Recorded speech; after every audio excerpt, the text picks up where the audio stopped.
भर दिलेला आहे.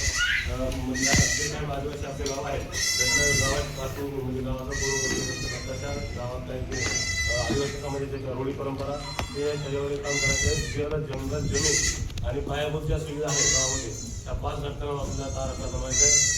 जल जंगलमध्ये आता जलमध्ये काय येणार तुमच्या गावाच्या पाण्याच्या सुविधा कशा आहेत, सगळं सिंचन आहे का, स्प्रिंकलर आहे का, पाटण देतं का, कालवे किती, नद्या किती, विहिरी किती, जंगलमध्ये जंगलामध्ये येणारं उत्पन्न म्हणजे जंगलापासून काही गहू बनवतात. म्हणजे समजा काही भागामध्ये जंगलामध्ये तेल पत्ता काढतात, काही भागामध्ये हिरडा बेडा अशा करतात त्या जंगलाचे आणि त्यानंतर जंगल जमीन म्हणजे तुम्ही शेतामध्ये कुठली मुख्य पिके घेतात हे सगळं करायचे.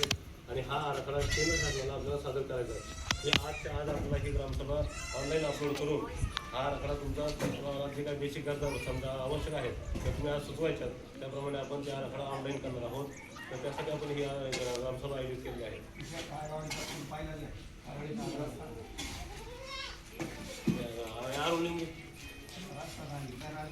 विजेचं काय जर आवश्यकता आहे ते सांगायचं. त्यानंतर